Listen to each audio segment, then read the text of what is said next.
We talk about powerhouses in women's football and not necessarily having the strongest performance. We'll start off with USA versus Vietnam.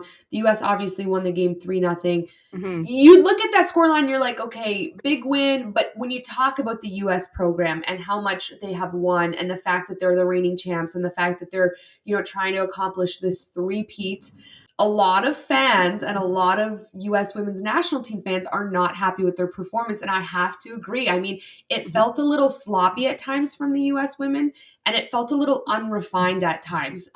Again, I never really go so hard on that first World Cup game because I do think that there's a lot of jitters to get out. There could be jet lag, there could be travel, there could be just trying to get into the flow of the World Cup. And at the end of the day, they did secure a big W. So I'm not freaking out thinking that the US women's national team can't accomplish another World Cup.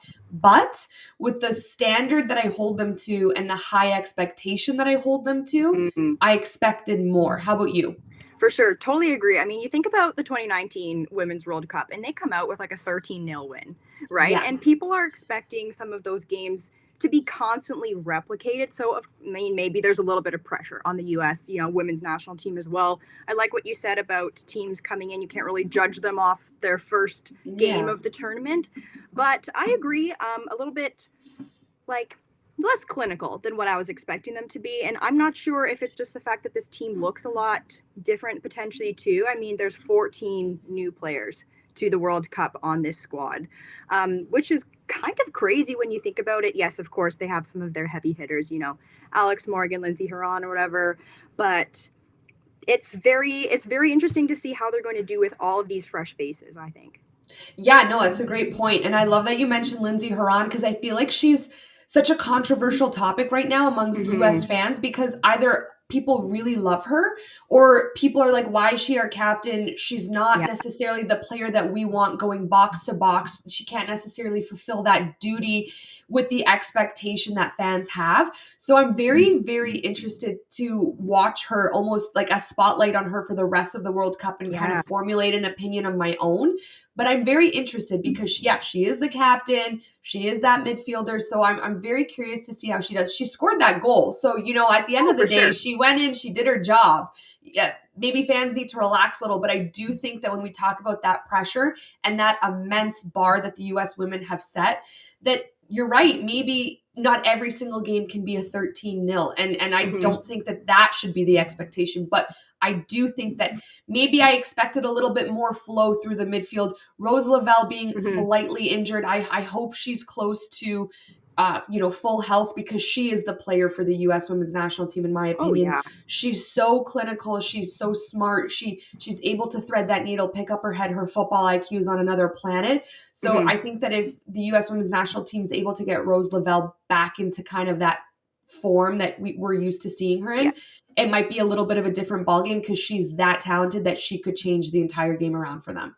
Absolutely. And, I think bringing up this whole midfield idea, like you need, like with top winning teams like that, they have a solid midfield Mm-hmm. who's the playmaker, who's the quarterback, like who's setting up Yeah. opportunities to happen. And sure, well, there was some of it. I don't think there was as much as there usually was, to be honest. So who's to say what's going to happen with that? It's very similar in the Canada game.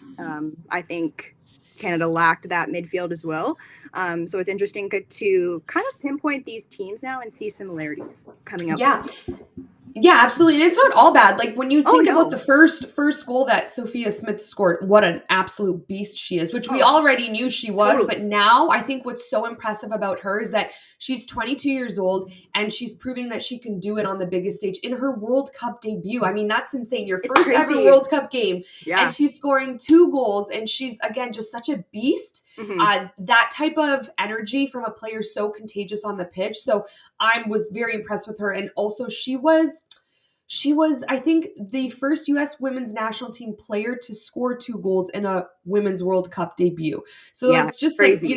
her first game and she's already setting, these national historic records for herself and a player to watch for sure Hmm. as the tournament continues. Can she win the Golden Boot? If she's scoring multiple goals a game, can Hmm. she win an MVP depending on how far the US goes? So, but you think about that first goal she scored. the movement, that the US had, that backflip, Oh, that backflip mhm. from, I can't talk, the back flick that Alex Morgan had into That was Sophia Smith sweet. was beautiful. It was so beautiful. So more of that from the US, because that's Yeah. what we expect. We expect this like systematic, quick 1-2 touch football, picking up their heads, finding each other, and just it being clinical. But they Yeah. have it in the tank. That's why I'm not worried. It's there. They just have to clean it up. Now they just Yep. have to clean it up.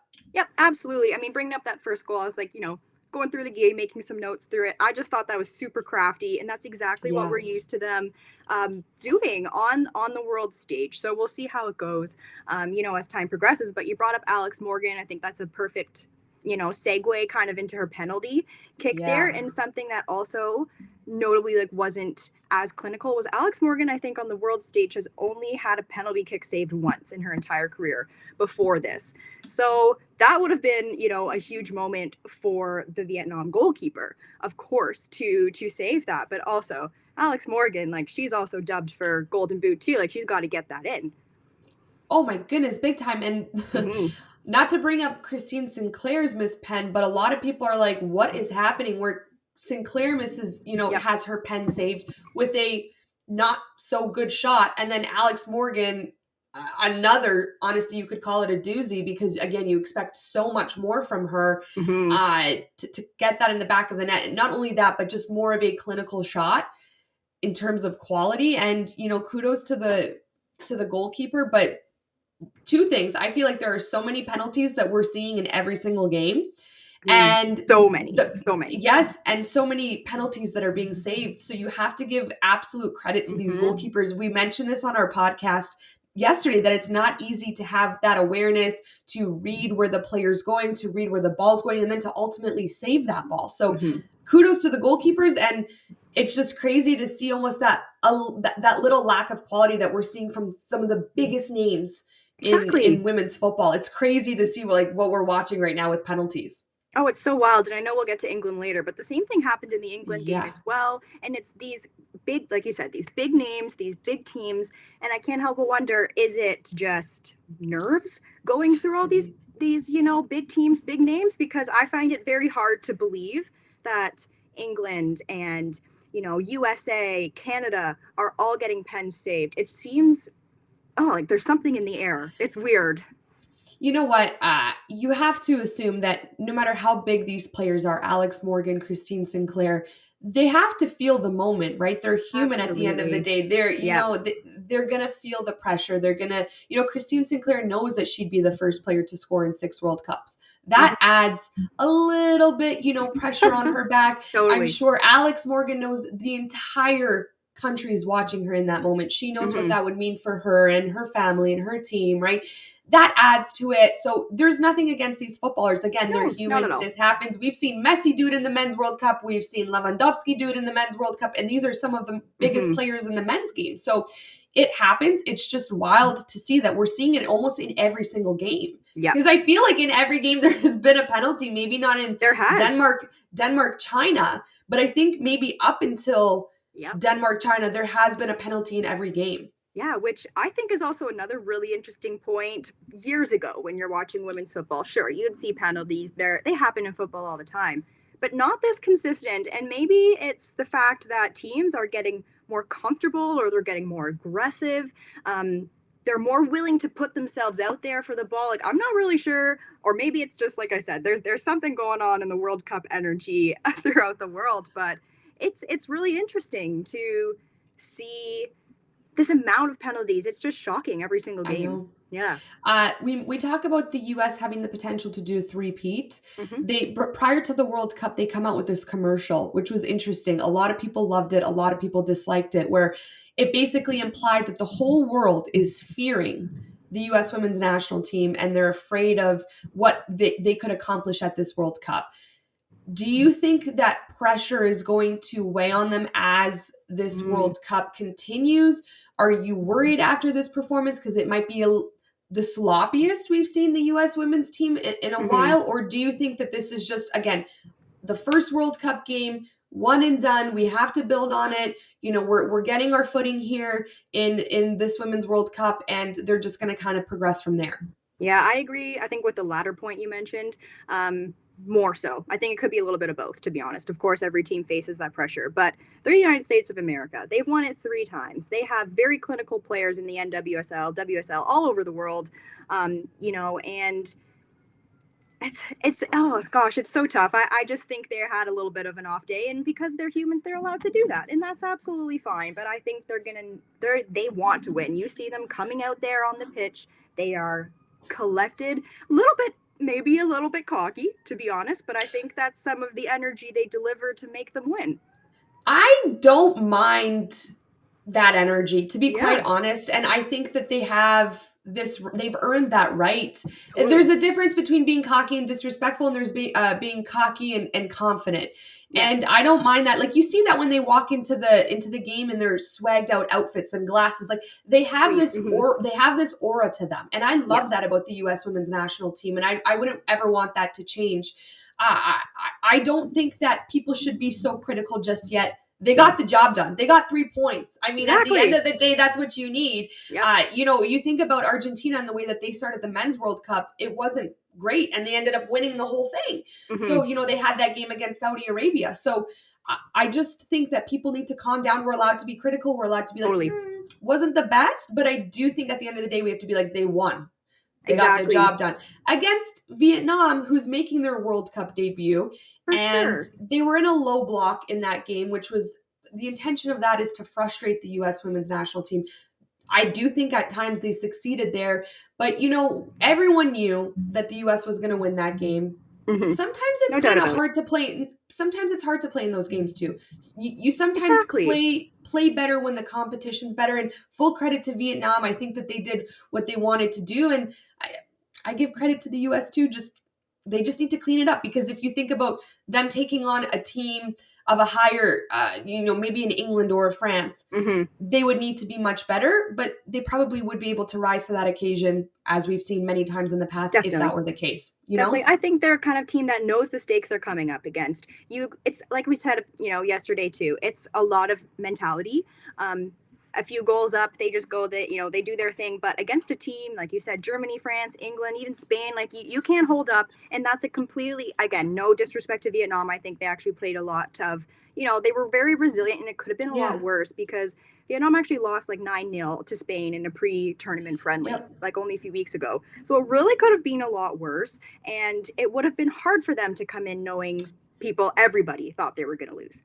Right. Yeah. So I do think, like you said, people just need to have a little break. I mean, there's some people coming in. Trinity Rodman, she's an amazing young talent. Sophia Smith, like you said, is like the top goal scorer right now in the NWSL. Mm-hmm. They're working out the kinks just like everybody else. I love what you said, that they're human, and maybe if they perform a little sloppily the second time around, okay, then maybe we can have another conversation. Well, that's what my hopes are with Christine Sinclair. Since she missed that penalty, she's about to score a hat trick against Ireland. Like, sometimes it's the way it goes, right? Not everything's going to be perfect. Yeah. And I love that you mentioned that point to Vietnam as well. It's interesting because the Vietnamese coach admitted that they entered this game against the U.S. to essentially try and do damage control against the U.S. And they wanted to work on not having a ton of goals conceded and to minimize injuries. So when you think about their game plan, they were very realistic about who their opponent is, that this is their World Cup debut. And at the end of the day, I mean, if I'm Vietnam, I'm proud of myself. I mean, I think that they handled their business in the best of their ability, considering the context. Exactly, considering the context. And you have to put this idea of experience into play too. Mm-hmm. I truly think experience on the world stage against top international competition, experience in these tournaments, experience making a deep run, having their players playing in top flight football makes a difference. And Vietnam does not have that. USA has that. So you do have to give Vietnam a lot of credit for going out there and, in my opinion, just not giving up. Absolutely agree. England versus Haiti. I'm going to let you tell me how you feel after this game with England being your team. For sure. Yes. Well, preface, England is the team. I love them. But Canada is too. Canada's too. Yes. They're both my loves. You're right. Yeah. You're right. My heritage is divided. Yeah, no, I totally understand. I totally get it. I think more just like, yeah, because like I know some of these girls like personally, so like it makes like they're like my pals, you know, so it's pretty cool. But not their best performance, I will say, and I was very impressed by Haiti, actually, and how Haiti came out. England, I think, is an interesting one that I think the first thing we need to talk about when we discuss England is comparing their Euro team from winning the Euros in 2022 to now. It is a very different team, even though they still have some key players from that tournament as well. You talk about retirements. Okay, so Ellen White and Jill Scott, mainstays on the team, gone due to retirements. You have Captain Leah Williamson gone with an ACL, and you have Beth Mead gone also with an ACL, who was the Golden Boot winner. Yep. This is where my problem with England is. Yes, I will say, good for them. They came out with the win. That was great. That made me happy, of course. But their problem is on goal scoring. They haven't actually scored a goal in open play since April. Ooh. April. That's a stat. Their only goals have come from penalties. It's literally like shocking. Like it's shocking to me. Beth Mead was their goal scorer, and now she's gone, and they haven't been able. This is where I get riled up. They haven't been able to figure out how to be clinical. Alicia Russo, she's very clinical, but typically, of course. Yeah. But today she had like 5 shots on target and then 6 general shots and didn't get a goal. So I'm like, come on, like you've got to finish there. So I think there was some questions today with. There were so many shots, 34 total, and the only goal they got was on a penalty. And it's crazy to think that the first chance of the game came from Haiti within the first 13 minutes. You know, I love that you give some credit to Haiti too, because I do think that they brought it to this English team. Mm-hmm. But yeah, that is concerning. And again, we talk about pressure coming into these tournaments. Canada has it. Mm-hmm. USA has it. England has it, you know, everyone's watching there. There's always a lot of eyes on England, both men and women's, you know, a lot of criticism that can come. And the expectations, rightfully so, though, you know, they just won the Euro. The expectations are going to be there. That's what happens when you end up being a top tier football team or a top tier player. People are going to expect a lot from you. Mm-hmm. But a lot of fans are not happy with England right now, and they're maybe even a little concerned. Like, is there an issue with goal scoring? Is there an issue with some of the decisions with players being made? Can they go far in this tournament? I think it's too early to tell. Mm-hmm. We talk about how important that first game is and locking in that W. They did end up doing that. But also, again, we talk about encroachment on a penalty. Oh, my God. The refs called that again. Mm-hmm. And thankfully, England was able to nail the second attempt. But on that first attempt, the goalkeeper's save was brilliant. Beautiful. I felt like that was one of the hardest shot penalties I've seen in a long time. And how the goalkeeper was able to say that. I don't even want to butcher her name because I have a hard time saying it. But for Stanway, you know, to come up and get that second, there's obviously an immense amount of pressure. She nailed it. But yeah, you have to wonder. Mm-hmm. It's interesting. Could they not have generated more goals? Absolutely. I think they should have. But I do also, like you mentioned, want to have credit for the Haitian goalkeeper because Stanway shot, unlike maybe some other ones that maybe weren't as strong in the past games in the tournament. Yep. I thought Stanway shot was actually very strong for the first one. And for her to have the keeper, to have quick reflexes, to read Stanway, to totally deny her. Stanway afterwards was in shock, and it was just crazy. But yeah, good for her, obviously, to convert on the second one, because if Stanway missed 2 in a row, that would have been insane. Well, you know, we talk about some penalties lacking quality. I don't think Stanway's initial penalty lacked quality. I just thought it was an incredible save. It was an incredible save. It was so hard. It was a hard hit penalty. I think it was placed pretty well, if my memory serves me correctly. Mm-hmm. I'm sorry, guys. I'm on like half my brain sleeping right now. But I was like, whoa! And more than anything, I was like, what a save! You know, it happened so fast. It happened so fast. It was so good, and it was shocking. But you have to give Stanway credit, because for her to be able to regroup from a moment like that, where you would assume Haiti has the momentum in that moment, for her to nail it and have that composure, I think says a lot about her. And yeah, you know, people are going to criticize. People are going to, you know, feel unhappy about certain things. We felt a certain way at times about Canada. We felt a certain way about the U.S. This happens. I don't think you can rule out England by any means. And you know No. that they're going to come out of that game and they're going to regroup and say, this is what we need to fix. This is what we need to build on. And we need to get that sorted out quickly because we don't have time to we're at the World Cup. Yeah, exactly. We don't have time to mess around. You literally don't have time at all. Yeah. And I do agree, just, watching them for so long, seeing how they play in big tournaments, they're absolutely going to come back. They want to be here. They want to prove themselves. And there were some moments that I thought were pretty good for England too. I thought Alex Greenwood was fabulous. I really like how she plays out there. But Mary Earps, I just want to talk about her one-legged stretching save there at the end. That could have been a goal for Haiti. 100%. Sure. And I don't know the type of gymnastics Earps had going on there. That was wild, but she's also somebody where she's like the mom of the team, and she's going to go back in that team room after, and she's going to be like, ladies, we need to deal. We need to deal. And they need to have somebody like that who's just going to lay the groundwork.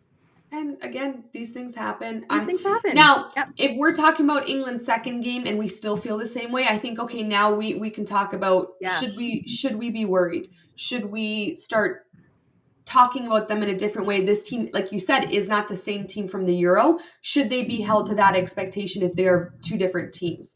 So we'll see how the tournament plays out. But right now, I mean, I don't blame England fans for being slightly frustrated, for expecting more. But again, I don't think it's the end of the world. They got 3 points. That's they got what the 3 points. They got the win. They made it happen. Like you said, at the end of the day, you're going to bed with that, whether it matters at least to get the win. And I still have faith. I think they'll come back. I think it's the issue we're seeing, like we mentioned before, with a lot of these teams. First World Cup tournament, you have to, as you see, as a human, put yourself in their shoes. You can't perform 100% like the best every single time. And that's okay. So right now we're just kind of chilling out. We're watching, we're observing. And then I think next week we can make some really good critical notes for sure. I'm so impressed by these, World Cup, these countries who are making their World Cup debuts. I mean, so cool. Good for them. And I don't think that I keep thinking back to Ireland. They just didn't feel overwhelmed by the moment. They owned the moment. That's the best way for me to put it now. That just came into my mind. They owned that moment against Australia in front of 80,000 people, and I think Haiti did really well against a tough England team, which is now known as another powerhouse in women's football. And I want to bring up one name in particular. I hope I don't butcher this because I'm terrible with names, but Melchi Dumornay, and she's 19 years old, plays for Lyon, and you could talk about this entire game and all the superstars on England, but to me, she was the standout player. And she was disrupting so much for England at times, and I think that she could be a player to watch. And again, for Haiti to have their World Cup debut, and for her to have her World Cup debut, and for her to be so young and be so impactful, it's just exciting to see these teams come onto this stage, and do the best that they can. And I think Haiti really, I mean, I don't want to say England was lucky, but Haiti also wasn't fearful of their opponent, and I respect that. Not at all. And I think that goes a lot. Like they have a really cool story of getting to the World Cup. Like they're in the middle of national unrest right now in Haiti. They had to fundraise to even get here. Like they don't have a lot of funding or resources. So it's really that fairy tale story of them coming here. And those characteristics, those character traits are really showing up on the pitch, of the not giving up, of proving themselves to the world that they deserve to have a spot. Dumornay, incredible. She came out with fire. She is the heart of that team for sure. She's so strong. I was very impressed. Very speedy, very pacey. I was very scared when she was getting to England's box, that I thought, oh my gosh, this is the moment she's going to get it in the net. And she is a very exciting player to watch. Your pronunciation's far better than mine.